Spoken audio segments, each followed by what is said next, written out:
ঘরে একটা ডিম আর হাতে মাত্র 10 মিনিট সময় থাকলেই তাহলেই বানিয়ে নিতে পারবেন হোটেল স্টাইলে মোগলাই পরোটা। অনেক সহজভাবেই বানিয়ে নেওয়া যাবে আর অনেক বেশি ফুলকো ফুলকো হবে, হোটেলের চেয়েও মজাদার হবে এই মোগলাই পরোটা। মোগলাই পরোটা তৈরি করা কিন্তু একদম সহজ। এরপরও হুটহাট মেহমান চলে আসলে আমরা কিন্তু বাজার থেকে কিনে নিয়ে আসি। আমার মনে হয় আজকের এই রেসিপি দেখার পর আপনারা আর কখনো অস্বাস্থ্যকর হোটেল থেকে এই মোগলাই পরোটাটা কখনোই কিনবেন না। আসসালামু আলাইকুম, আশা করি সবাই ভালো আছেন। আলহামদুলিল্লাহ আমরাও ভালো আছি। তো মোগলাই পরোটা বানানোর জন্য আমি প্রথমে নিয়ে নিলাম একটি বল, আর এখন নিয়ে নিব ময়দা। তবে আপনারা আটাও ব্যবহার করতে পারেন, তবে ময়দা নিলে বেশি ভালো হবে। তো আমি নিয়ে নিচ্ছি 1 বাটি মতো ময়দা। আপনারা আপনাদের পরিমাণ অনুযায়ী নিয়ে নেবেন। আরেকটি কথা, ময়দা বা আটা যাই ব্যবহার করেন না কেন অবশ্যই একটু চেলে নিয়ে ব্যবহার করবেন, এতে করে কিন্তু এর ভেতরে কোনো ময়লা থাকলে বেরিয়ে আসবে। আর এখন নিয়ে নিলাম অল্প পরিমাণে লবণ। আপনারা আপনাদের পরিমাণ অনুযায়ী মানে আটার পরিমাণ অনুযায়ী নিয়ে নেবেন। আর দিয়ে দিলাম 1 চামচ মতো চিনি। এখন আমি এই শুকনো উপকরণগুলো হাত দিয়ে মিক্সড করে নেব। আর দিয়ে দিব সয়াবিন তেল অল্প পরিমাণে। তো আপনারা চাইলে ঘিও ব্যবহার করতে পারেন। আমি এখানে সয়াবিন তেল দিয়ে দিলাম 2 চামচ মতো। এখন হচ্ছে আমি এই তেলটাকে ময়দার সাথে ভালোভাবে মাখিয়ে নিব। ময়ামটা যদি ভালো না হয় তাহলে কিন্তু রুটিটা বেলা ভালো হবে না। তো ময়ামটা কিছুক্ষণ আমি মাখিয়ে নিলাম হাত দিয়ে খুব ভালোভাবে। তো যখন দেখবেন এইরকম হচ্ছে দলা পাকানো যাচ্ছে আর ভেঙে ফেললে গুঁড়ো গুঁড়ো হয়ে যাচ্ছে, তখনই কিন্তু বুঝতে হবে আমাদের ময়ামটা খুব ভালো হয়েছে। আর এখন আমি এতে দিয়ে দিব ঠান্ডা পানি, নর্মাল ঠান্ডা পানি। তো অল্প অল্প পরিমাণে দিবেন, আগেই বেশি দিবেন না। অল্প অল্প করে দিয়ে আটার সাথে তারপরে মেখে নেবেন। একসাথে বেশি দিলে কিন্তু নরম হয়ে যেতে পারে, আর এই ডোটা কিন্তু নরম করা যাবে না।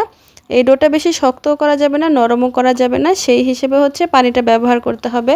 তো আমার ডোটা কিন্তু তৈরি হয়ে গেছে। হাতে নিয়ে নিলাম অল্প পরিমাণ সয়াবিন তেল। এখন আমি এই ডোর গায়ে মাখিয়ে রেখে দিব। ডোটাকে অবশ্যই কিছুক্ষণ রেস্টে রাখতে হবে। আমি এখন এটাকে ঢেকে রেস্টে রেখে দিব। এখন আমি মোগলাইয়ের ভেতরে ডিমের যে মশলাটা দিব সেটা এখন আমি বানিয়ে নেব। তো এর জন্য হচ্ছে আমি এখানে বেশি করে পেঁয়াজ কেটে নিয়েছি, কাঁচামরিচ কেটে নিয়েছি, আর হচ্ছে ধনেপাতা। তো এখন এই পাত্রের মধ্যে আমি পেঁয়াজগুলো সব দিয়ে দিব। পেঁয়াজটা অবশ্যই বেশি দেওয়ার চেষ্টা করবেন, এতে করে খেতে ভালো লাগবে। আর দিয়ে দিচ্ছি কাঁচামরিচ, ঝালটা আপনারা আপনাদের পরিমাণ অনুযায়ী দিয়ে দিবেন। তো আগে হচ্ছে আমি পেঁয়াজ আর কাঁচামরিচটাকে লবণ দিয়ে ভালোভাবে হাত দিয়ে মেখে নেব।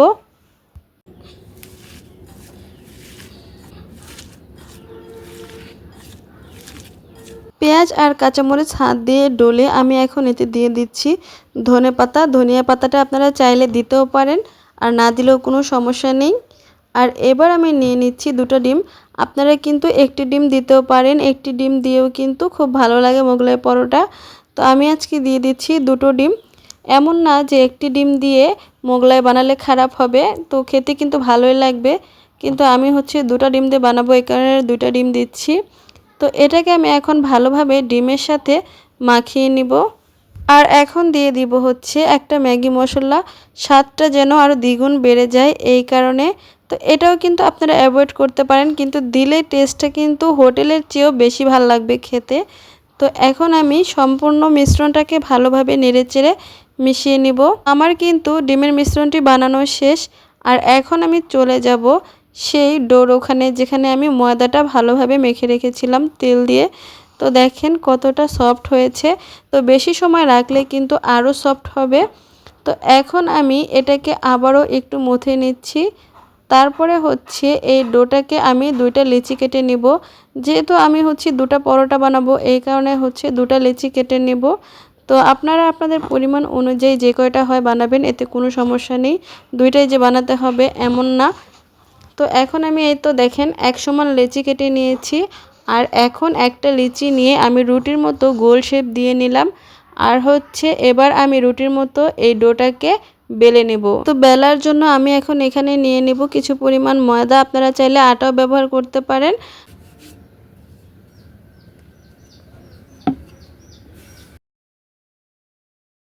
আমি কিন্তু রুটিটা মোটামুটি অনেকটা বড় করে নিয়েছি। তো আমার পিঁড়ি অনুযায়ী আমি হচ্ছে রুটিটা বানিয়ে নিয়েছি। আপনাদের পিঁড়ি যদি আরও বড় থাকে আপনারা বড় করতে পারবেন, এতে কোনো সমস্যা নেই। রুটিটা কিন্তু বেশি মোটাও হবে না আবার পাতলাও হবে না। তো সেই লেভেল অনুযায়ী কিন্তু রুটিটা বানাতে হবে। আর এখন আমি যে ডিমের মিশ্রণটা তৈরি করে রেখেছিলাম সেটা কিন্তু রুটির ভেতরে দিয়ে দিচ্ছি। তো মিশ্রণটা নিয়ে ভালোভাবে চামচ দিয়ে এভাবে ছড়িয়ে দিতে হবে, তবে পাশ দিয়ে বেশি ছড়ানো যাবে না, এতে করে কিন্তু ডিমটা বাইরে চলে যাবে। আর এখন আমি ডিমের থেকে পেস্ট নিয়ে রুটির চারদিকে খুব ভালোভাবে লাগিয়ে দিচ্ছি যাতে করে খুলে না যায়। তো যখন আমি ভাঁজটা দিব তাহলে কিন্তু রুটিটা খুলে যাবে না, এই কারণে হচ্ছে ডিমের পেস্টটা আমি চারদিক দিয়ে দিলাম। আর এটা মুখে বলার আসলে কিছু নাই। তো দেখেন আমি হাতের সাহায্যে দেখিয়ে দিচ্ছি কিভাবে ডিমের পেস্টটাকে আমি রুটির গায়ে দিয়ে দিলাম। তো ঠিক এইভাবেই হচ্ছে দিতে হবে, তা না হলে কিন্তু রুটিটা ভাজার সময় খুলে যেতে পারে তেলের মধ্যে। তো এইভাবেই কিন্তু দেওয়ার চেষ্টা করবেন। ভিডিওটা দেখতে দেখতে যারা এ পর্যন্ত চলে আসছেন কিন্তু একটি লাইক দিতে ভুলে গেছেন, প্লিজ একটি লাইক দিয়ে দিবেন। আর ভিডিওটা যদি আপনাদের কাছে এতটুকু হলেও ভালো লেগে থাকে অবশ্যই লাইক, কমেন্ট, শেয়ার এবং সাবস্ক্রাইব করে আমার পাশে থাকবেন। এদিক দিয়ে হচ্ছে আমি আগে তেলটা গরম হওয়ার জন্য চুলায় বসিয়ে দিয়েছিলাম কড়াইয়ে। তো কড়াইয়ে কিন্তু তেলটা গরম হয়ে গেছে, বেশি গরম করা যাবে না, তাহলে কিন্তু দেওয়ার সাথে সাথে এই মোগলাই পরোটাটা পুড়ে যাবে। এই কারণে হচ্ছে হিটটা একটু কম থাকতেই দিতে হবে। আমার যেহেতু মাটির চুলা, তো দেখা যায় যে অনেক সময় জ্বলে আবার হচ্ছে কমে যায়। গ্যাসের চুলায় কিন্তু এই প্রবলেমটা হবে না। তো তারপরে হচ্ছে দেখেন আমি কিন্তু ডুবো তেলে হচ্ছে এই মোগলাই পরোটাটা দিয়েছি, অবশ্যই ডুবো তেলে দিতে হবে। আর হচ্ছে তেলটাকে দেখেন উপর দিয়ে কিভাবে চামচ দিয়ে দিচ্ছি, এতে করে কিন্তু খুব সুন্দরভাবে সব দিক দিয়ে মোগলাই পরোটাটা ফুলে যাবে। তো এখন আমি হচ্ছে এই চামচের সাহায্যে মোগলাই পরোটাটাকে উল্টে পাল্টে দিব। অবশ্যই খুবই সাবধানতার সাথে এই কাজটা করবেন, তা না হলে কিন্তু তেলগুলো ছিটে যেতে পারে, যেহেতু অনেক তেল, গরম তেল যেহেতু। তো এই ধরনের চামচ হচ্ছে ব্যবহার করার চেষ্টা করবেন। তো এইভাবেই হচ্ছে আমি কিছুক্ষণ মৃদু জালে উল্টে পাল্টে ভেজে নেব যাতে করে ভিতরের মিশ্রণটাও হয়। তো মাশাআল্লাহ খুব সুন্দর একটা কালার চলে আসছে। এবার আমি এই মোগলাই পরোটাটাকে একটু ধরে নিয়ে তেলটা ঝরিয়ে তারপরেই কিন্তু উঠিয়ে নিব।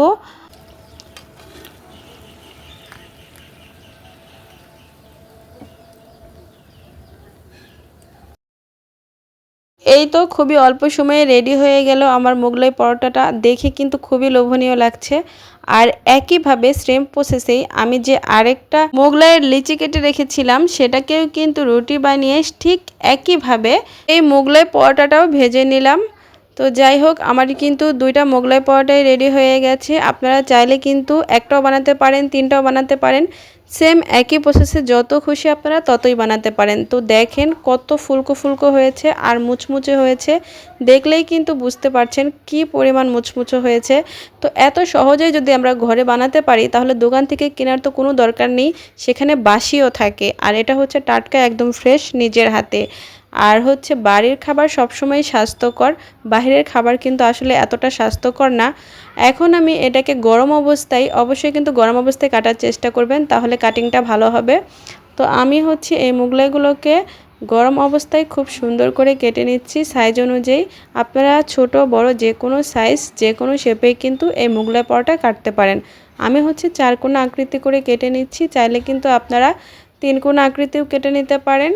তো মজাদার মুচমুচে ফুলকো এই মোগলাই পরোটাটা কিন্তু মাত্র একটি ডিম ঘরে থাকলেই কিন্তু আপনি অল্প সময়েই বানিয়ে নিতে পারেন, বাহির থেকে কিনে আনার কোনো দরকার নেই। বাচ্চার টিফিন কিংবা বাসায় মেহমান আসলেও কিন্তু আপনি তাদেরকে এটা দিয়ে আপ্যায়ন করতে পারেন, এমনকি বিকেলের নাস্তায় বা সকালের নাস্তায় নিজেরাও খেতে পারেন। আমার এই রেসিপিটা আপনাদের কাছে কেমন লাগলো অবশ্যই সবাই কমেন্ট করে জানাবেন। আর ভিডিওটা যদি ভালো লাগে প্লিজ লাইক, কমেন্ট, শেয়ার এবং সাবস্ক্রাইব করে আমার পাশেই থেকে যেতে পারেন। আর পাশে বেল আইকনটি বাজিয়ে দিতে পারেন যাতে করে আমার নতুন ভিডিওগুলো আপনাদের কাছে পৌঁছে যায় সবার আগে। মাশাআল্লাহ কালারটার কথা কি বলবো, খুব সুন্দর লোভনীয় কিন্তু একটা কালার আসছে। আর ভেতরে দেখেন ডিম, পেঁয়াজ, মরিচ সব কিছুই কিন্তু খুব ভালোভাবে ভাজা হয়েছে। আর আপনারা কিন্তু এই মোগলাই পরোটাটা ঘরে থাকা সস দিয়েই এতক্ষণ পর্যন্ত ধৈর্য সহকারে যারা আমার এই ভিডিওটা দেখলেন তাদেরকে জানাই অসংখ্য ধন্যবাদ। আর ভিডিওটা যদি আপনাদের কাছে এতটুকু হলেও ভালো লেগে থাকে অবশ্যই পাশে থেকে যাবেন। আজকে এ পর্যন্তই, ভালো থাকবেন সবাই, খোদা হাফেজ।